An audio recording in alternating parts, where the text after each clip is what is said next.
가을입니다. 들판에 보면 곡식들이 풍성하게 익어서 추수를 하고 있는 모습을 보게 되죠.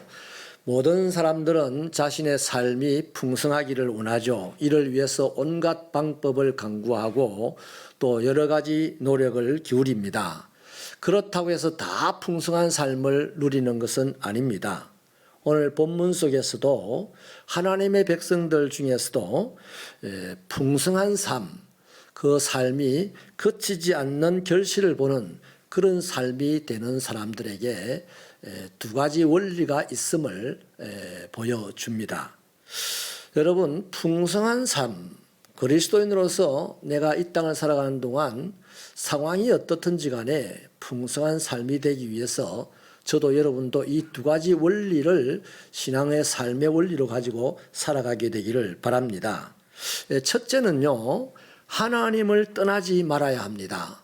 내 인생이 풍성하게 되려면 하나님을 떠나지 말아야 합니다. 우리 5절을 수고스럽지만 한 번 더 읽어주시겠습니까? 시작.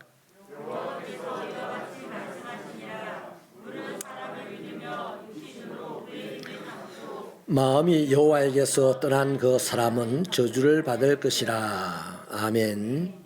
여러분, 하나님의 백성들에게 주시는 말씀인데 하나님의 백성들은 다 축복을 받아야 돼요. 그런데 놀랍게도 저주를 받는 사람도 여기 언급되고 있습니다.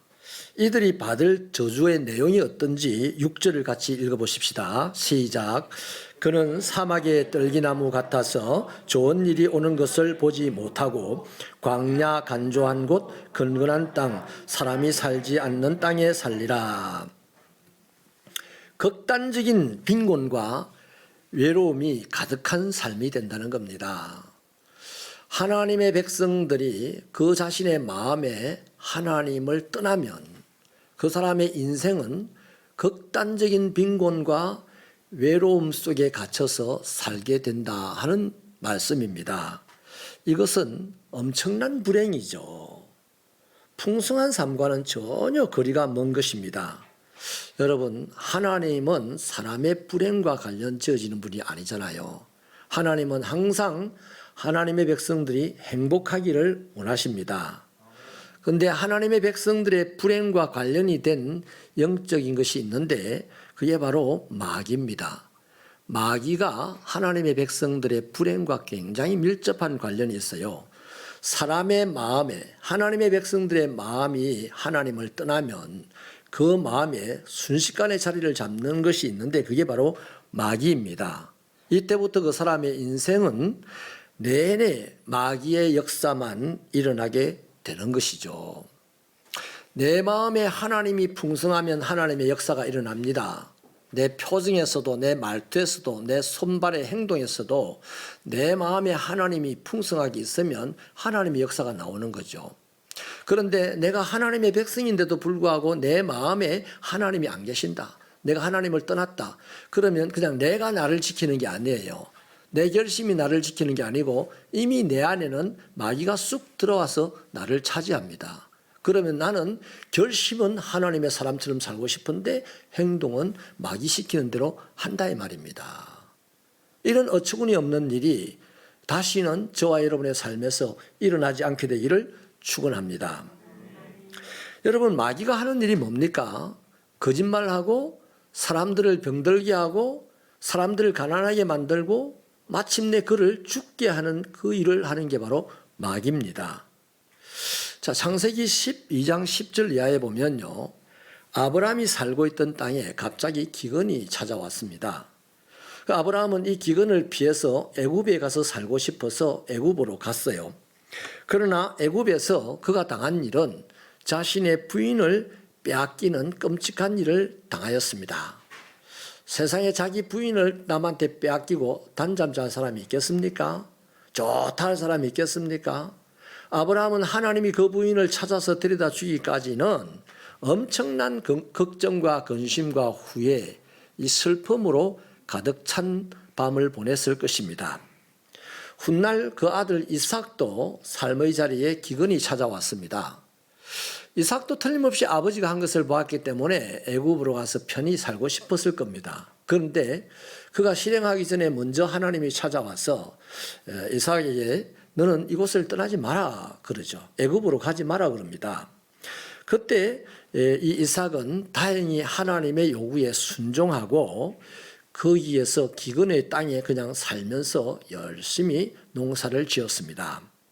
그랬더니 그 해에 100배의 결실을 맺었고 한 가정의 주인이 그 나라의 왕을 다스릴 만한 결정자가 되었습니다. 그야말로 우리가 좋아하는 머리가 되었죠. 성경은 이것을 하나님께서 복을 주심으로 가능했다라고 기록하고 있습니다. 룻기에 엘리멜렉이라는 사람이 있잖아요. 이 사람은 베들레헴에 살았는데 베들레헴에 흉년이 들자 모압이라는 땅 좋은 곳으로 이민을 갑니다. 자식들을 다 데리고 이민을 갔죠. 모압은 곡창지대이기 때문에 먹을 것이 풍성하다 하는 생각을 가지고 갔습니다. 거기 가서 두 아들을 장가도 보내고 한 걸로 봐서 살기가 그럭저럭 괜찮았던 것 같아요. 나름 살만했습니다. 아유, 베들레헴을 떠나오기를 잘했지라고 생각이 들었겠습니다만 그것이 잠깐이었다는 거죠. 어느 날 영문도 모르게 엘리멜렉은 죽었습니다. 그리고 연달아서 두 아들도 죽었습니다. 이런 낭패를 당한 엘리멜렉의 부인이 자부 한 명을 데리고 다시 고향 베들레헴으로 돌아오죠. 놀랍게도 고향 베들레헴에서는 매우 환대를 받습니다. 나중에 예수님의 탄생과 굉장히 관련된 인물이 되기도 하죠. 하나님은 당신께로 돌아오는 사람에게 이렇게 축복하신다는 내용을 그 말씀은 설명을 합니다. 누가복음 15장 11절 이하에는 잃어버린 아들에 대한 비유가 있습니다. 둘째 아들은 온갖 방법을 동원하여서 아버지의 유산을 미리 받아내고 그것을 처분하였죠. 그리고 그것을 가지고 대처로 나갔습니다. 이 사람의 생각에는 여기서 사는 것보다도 대처에 나가서 살면 훨씬 더 부유하고 화려하게 살 것이다 라고 판단했기 때문에 그렇게 행동을 했습니다. 그러나 그의 인생의 결국이 어떻습니까? 그의 돈이 떨어지자 사람들도 다 떨어져 나가버렸습니다. 그리고 그는 돼지 우리에 들어가서 돼지와 치고받고 싸우면서 돼지 밥을 뺏어 먹어야 하는 인생이 되었습니다. 여러분, 물고기가 만약에 물을 떠난다면 숭어 한 마리를 예를 듭시다. 숭어 한 마리가 나는 육지로 나갈 거야 하고 물을 떠나요. 그리고 한 10m 정도를 통통통통통 뛰어갑니다. 이 숭어가 10m를 뛰어가는 것을 보고 낚시꾼이 그 순간을 딱 캡처해서 동영상으로 찍어가지고 유튜브에 올렸다. 그거 하루 만에 1000만 뷰 돌파할 겁니다. 그죠? 그런데 계속해서 그러면 그 숭어가 또 10m를 통통통 뛰어서 하루 이틀 3일 4일 돌아다니겠습니까? 아니요. 금방 죽어요. 죽고 맙니다. 여러분, 마찬가지입니다. 사람이 하나님을 떠나면 어느 순간 돈도 벌 수가 있고 또 명예도 얻을 수가 있고 권력도 차지할 수가 있겠어요. 하나님이 정하여 준 방법 말고 많은 세상적인 방법을 동원하면요, 그 돈 벌기가 좀 쉬워요. 명예를 얻는 것도 쉽습니다. 권력을 차지하는 것도 쉬워요. 그런데 하나님을 떠나서 차지한 그 부와 명예와 권세가 그에게는 비극을 몰고 오는 덫이 된다는 것입니다. 물이 없으면요, 땅은 점점 사막이 되어가죠. 저 땅 깊은 곳에 물이 흘러가지 않으면요, 언젠가 그 땅 표면은 거북등처럼 갈라지게 되어 있습니다. 그래서 옥토가 되기 위해서는 반드시 물이 필요합니다. 마찬가지죠. 사람의 인생도 그렇습니다. 결실이 거치지 않고 풍성한 축복이 넘쳐나는 인생이 되려면 그 인생에는 반드시 있어야 되는 분이 있어요. 그가 우리가 믿는 하나님입니다. 그래서 예레미야 17장 13절은 하나님을 일컬어서 생수의 근원이다라고 말씀을 합니다. 그러므로 여러분, 사람이 하나님에게서 끊어지면 어떤 현상이 나타납니까? 쉽게 말하면 오늘 내가 예수를 믿다가 내 마음이 하나님을 살짝 떠납니다. 떠나게 되면 그때 어떤 현상이 내 마음에 일어나냐면, 아까 말했죠. 마귀가 적시로 차지한다 했죠. 그 마음이 황폐해집니다. 땅 깊이 물이 흘러가지 않으면 땅 표면이 황폐해지는 것처럼 내 마음이 하나님을 떠나면 내 마음은 그 적시로 황폐하게 되고, 시간이 흐름을 따라서 내 얼굴 표정도 황폐하게 되고, 내 눈빛도 황폐하게 되고, 내 손발의 행동도 황폐하게 됩니다. 그 예수를 믿지만 누가 그 사람 옆에 오겠습니까? 올 리가 없죠. 아무도 내 옆에 안 오는데 내가 무슨 명예가 있겠으며, 무슨 권세가 있겠으며, 무슨 부가 찾아오겠습니까? 택도 없는 얘기죠. 그래서 우리가 마음이 하나님을 떠나게 되면 마음이 황폐하게 되고, 결국에는 사람들에게 드러난 내 인간성이 망가지게 되는 거죠. 그가 엄청난 부를 가지고 권력을 가지고 명예를 가진들 아무 소용이 없습니다. 그것 가지고 한 시간의 잠잠을 살 수가 있겠습니까? 그것 가지고 몰려오는 피곤을 해결할 수 있겠습니까? 그것 가지고 일어나는 내 자녀 문제를 풀어갈 수 있겠습니까? 안 되는 거예요. 그렇다면 돈 많고 명예 있고 권세 많은 사람이 행복하게 다 살아야 되는데 그렇지 않잖아요.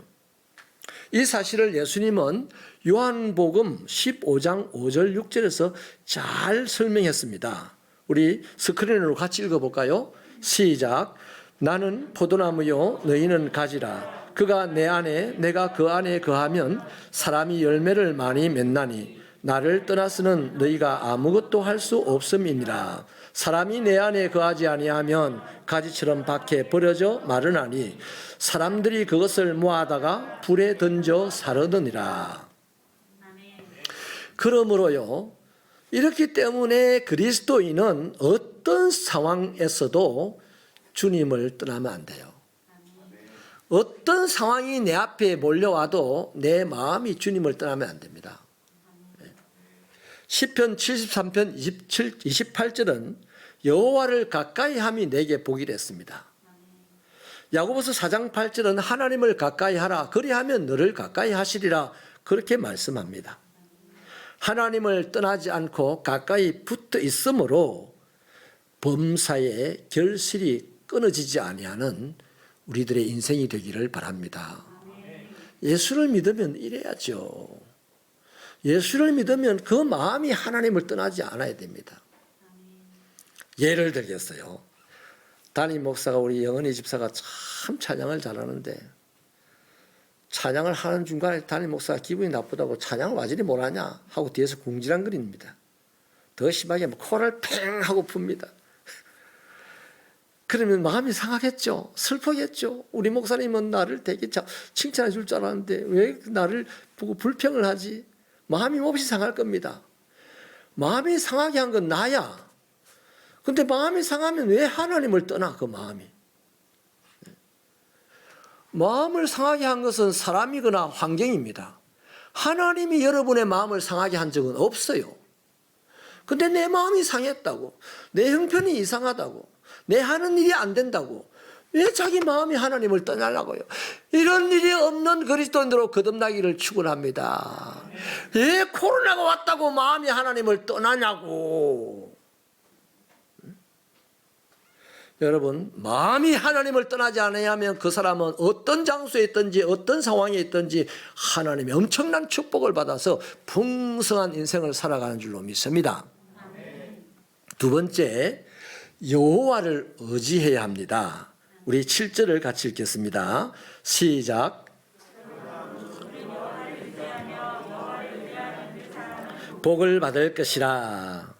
여기 의지한다, 의뢰한다라는 단어의 히브리어의 의미는요, 비밀을 털어놓는다 하는 의미를 가지고 있습니다. 비밀을 털어놓는다. 여러분, 비밀이 뭐예요? 자신만의 약점이나 수치, 또 자기가 지은 죄로 말미암아 오는 아픔, 이런 것들이 비밀이잖아요. 이런 거 누구한테 말하기가 쉽지 않지 않습니까? 믿을 만한 상대가 아니면 절대 말하지 않습니다. 말하지 마세요, 사람들한테. 자기의 비밀을. 이런 차원에서 우리 하나님만 믿을 만한 분이라는 거예요. 하나님만 믿을 만한 분이기 때문에 자기의 비밀을 하나님께 말하는 겁니다. 사람에게는 말해봐야 그 아무 소용이 없어요.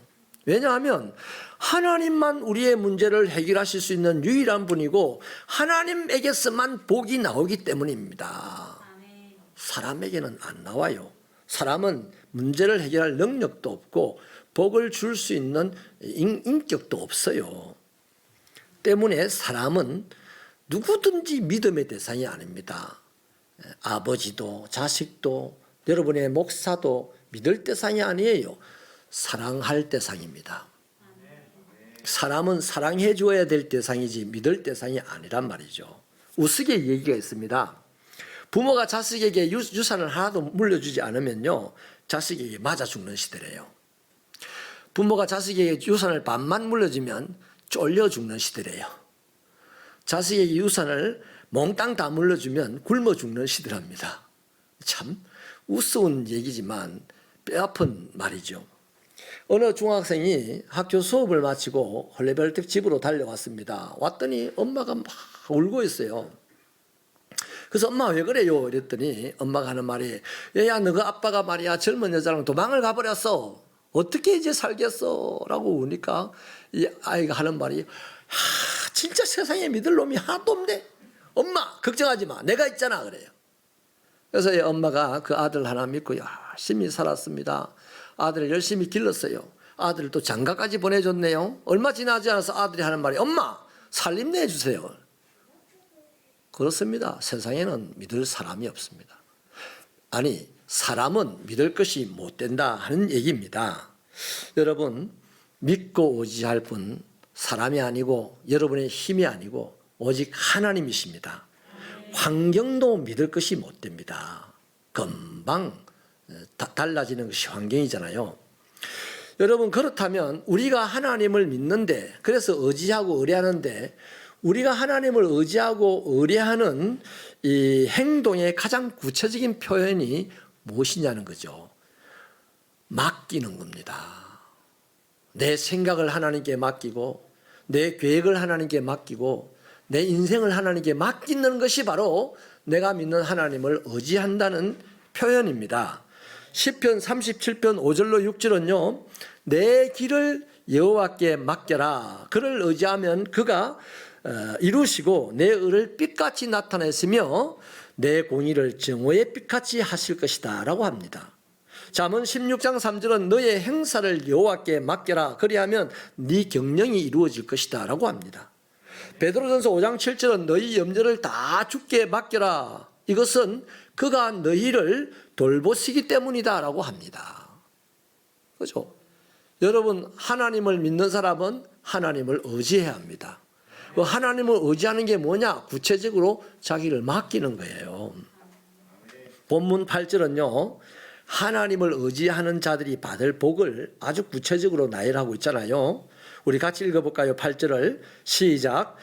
그는 물가에 심어진 나무가 그 뿌리를 강변에 뻗치고 더위가 올지라도 두려워하지 아니하며 그 잎이 청정하며 가무는 해에도 걱정이 없고 결실이 거치지 아니함 같으리라.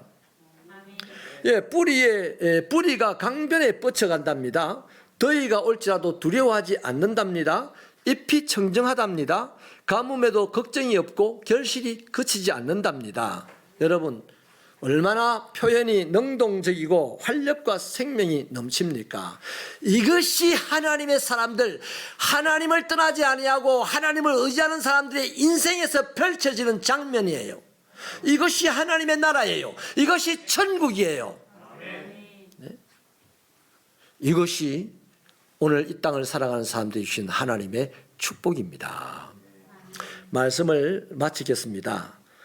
여러분의 머문 자리가 축복의 자리입니다. 거기서 여러분을 하나님께 맡기십시오. 거기서 하나님의 마음이 하나님을 떠나지 마십시오. 시편 11편 4절은 주님이 그의 눈으로 사람을 살피시고 눈동자로 꿰뚫어 보신다, 이렇게 말하고 있습니다. 여러분, 우리 하나님이 우리에게 시비 걸라고 우리를 살펴보고 깨뚫어보고 있겠습니까? 아니에요. 지금도 하나님은 누가 복을 받을 자인가, 아니면 내 백성인데 누가 저주 가운데서 불행하게 살 자인가, 이런 걸 살펴보기 위해서 우리를 쳐다보고 계신 거예요. 예? 그렇기 때문에 복 받을 자에게 복을 주시려고 하나님은 졸지도 아니하시고 주무시지도 아니하시고 우리를 불꽃 같은 눈으로 살펴보고 있다는 겁니다. 그러니 마음이 하나님에게 떠나지 않는 것을 하나님께 보여주세요. 하나님을 의지하여 내 인생을 하나님께 맡기는 것을 하나님께 보여주세요. 하나님은 넘치도록 쏟아부어 주셔서 근근히 남 도와주는 인생이 아니라 넘쳐나는 것으로 아무나 가져가도 신경 안 쓰는 그런 세상을 한번 살아봅시다. 우리. 남아프리카 공화국에 있던 얘기입니다. 알리 하페드라고 하는 농부가 있었는데 그 농장을 좀 크게 했어요. 아주 힘은 들지만 덩 따시고 배부르게 살던 사람입니다. 그런데 어느 날 그 나라에 다이아몬드 열풍이 불었습니다. 그래서 사람들이 다이아몬드를 찾아서 막 이산저산 헤매고 다니는 이런 시대가 온 거예요. 그래서 이 하페드라는 사람이 자기가 농사 짓고 사는 이게 못마땅한 겁니다. 아유, 나도 이 광산을 찾아 나가야 되겠다라고 마음을 먹어요. 그 마음을 먹자 그냥 행동이 막 급격하게 이제 그쪽으로 가는 거죠. 그래서 어느 날 자기 농사 짓는 땅 전부를, 농장을 러셀이라고 하는 사람에게 팔아버리고 자기는 이제 그것으로 광산을 하나 얻으려고 전국을 이제 헤매고 다녔습니다. 근데 결국에는 다이아몬드 광산을 찾지를 못해요. 그리고 시간이 한 10년 정도 흘렀는데 낙담을 한 나머지 바다에 자신의 몸을 던져서 인생이 끝이 났습니다. 근데 이 사람에게서 그 농장을 샀던 러셀이라는 사람은 열심히 농사를 짓다가 너무 더워가지고 자기 농장 안으로 흘러가는 개울물에 들어가서 이제 멱을 감습니다. 멱을 감다가 유난히 새까만 돌 하나를 보고서 그것을 주워서 집으로 가지고 와요. 집에다가 이제 말려놓고 있는데 목사님이 신방을 오시자, 목사님, 이 돌 한번 보세요 하고 이제 신기하다고 줬어요. 목사님이 뚫어지게 돌을 쳐다보다가 우리가 한번 깨어봅시다 했어요. 그래서 깨어봤더니 그 돌 안에 이 다이아몬드가 들어가 있는 거예요. 그래서 목사님이 러셀씨 이거 어디서 그 돌 주웠어요? 러셀이 우리 그 농장 개울에서 주웠다고. 가봅시다 해가지고 가서 그 개울 주변을 막 파봤습니다. 팠더니 새까만 돌들이 나오면서 그냥 다이아몬드가 쏟아져 나오는 겁니다. 여러분, 이거 참 제가 지어낸 얘기겠지만 사실이에요. 그래서 그 다이아몬드 광산이 지금 세계에서 제일 유명한 골곤다 광산이에요. 네? 여러분, 축복은 먼 곳에 있지 않습니다. 내가 하나님의 사람으로서 복받을 짓을 하고 살아가는 사람이라면 그 사람이 발이 있는 그곳이 축복의 자리입니다. 저주의 자리가 다른 데가 저주의 자리가 아니에요. 내가 하나님의 복을 받지 못할 그리스도인으로서 살아가는 그 자리가 저주의 자리입니다. 하나님의 목적물은 우리 각자입니다. 여러분, 가까운 곳에 축복이 있다고요. 하나님께서 지금 이 시간, 지금 저와 여러분을 이곳에 두신 이유는 우리가 복받는 사람이 되어서 이 자리가 축복의 땅덩이가 되게 하라는 거죠. 저 복이 있는 곳으로 떠나가서 거기를 막 열심히 땅 파서 복 많이 받아라가 아닙니다. 그런 믿음을 가지고 지금 이곳에서 하나님을 떠나지 아니하고 하나님을 의지하며 살아가는 여러분 되시기를 바랍니다. 척박한 삶의 자리에서도 마음이 하나님을 떠나지 아니하고 하나님께 자신의 계획과 자신의 인생을 맡기고 오늘 땀을 흘려 수고하면 이삭이 받은 복을 누리게 될 겁니다. 100배의 결실을 얻을 거예요. 우리가 이곳에서 100배의 결실을 얻어야 통도사를 능가하는 영적 집단이 되죠.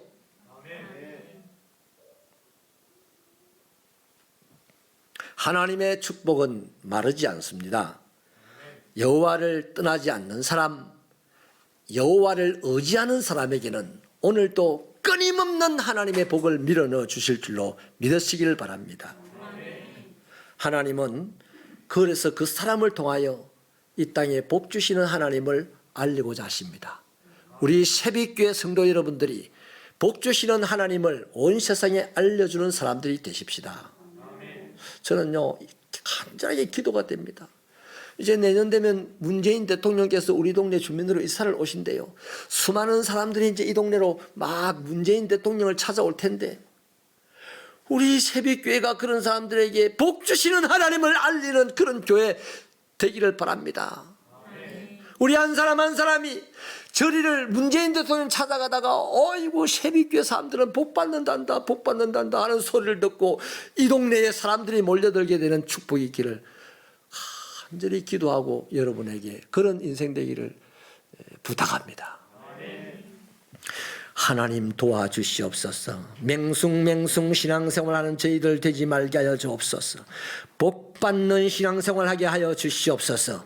하나님 우리의 마음이 하나님을 떠나지 아니하고 우리가 하나님께 우리의 계획과 우리의 인생을 맡기고 주어진 삶의 자리를 성실하게 감당하면 대박이 터지는 인생, 기적이 터지는 인생이 될 것을 오늘 말씀하시오니 이 복을 받아 누리는 새벽교회 성도들이 되게 하여 주시옵소서. 예수님 이름으로 기도하옵나이다. 아멘.